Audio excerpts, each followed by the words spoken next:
You know, what kills people is that they bullshit themselves. The dream is free, the hustle is sold separately. Your dreams are your dreams.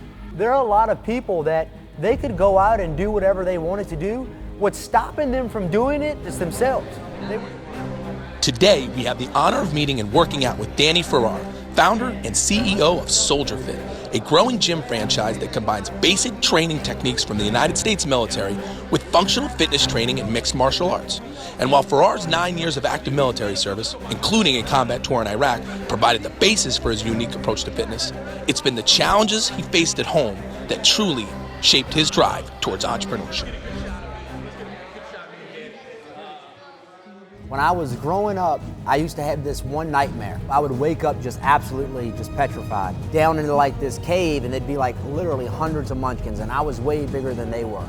But over in the corner, in these two rocket pods, a big man and a big woman, all the like munchkin people would start to freak out, and there would be like kind of like an earthquake, and the man and woman would take off in this rocket.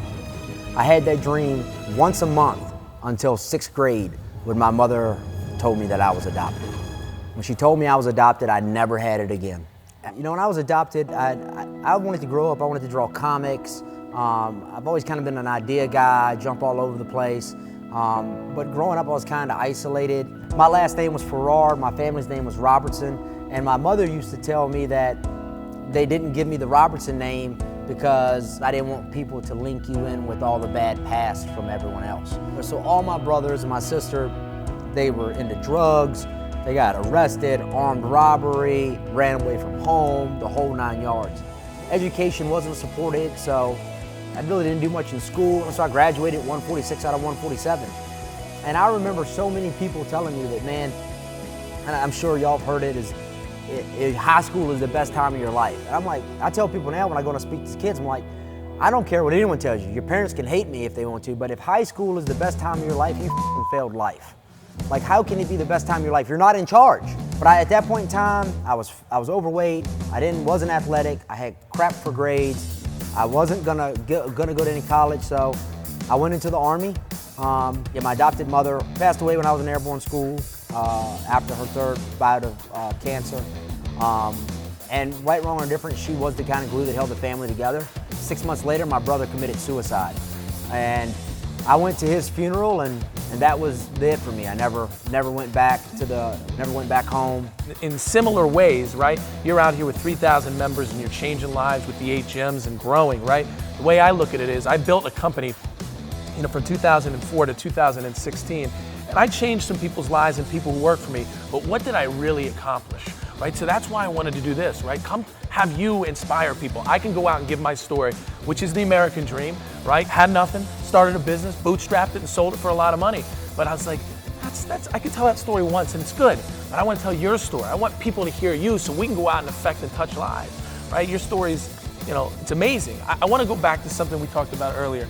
In 2010, you hit a low point. I had the adoption, I had the molestation, I had the barely graduated high school, I had the homelessness, I had the combat tour, I had the Pentagon, I had trying to start this and getting laughed at and made fun of, and I've been rejected by every organization and family that I've wanted to be in since literal birth. Too many of us, we wallow, and I wallow. When you wallow in the mud, you get really muddy, and then you start to feel like you're in quicksand. And when the divorce was finally down, I went downtown and was in a bar. I didn't really know anybody. I was like, man, I gotta get out of here. I still think there's no worse feeling on earth than to be alone in a crowded room.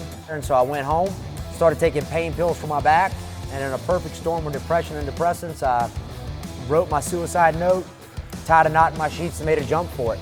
And I woke up the next day in the psych ward here at FMH, and there was a lone palm tree painted on the wall. I was strapped to the bed, and I remember looking at that palm tree, and I'm sure it was meant to give feelings of serenity, but for me it just reminded me of how isolated I was.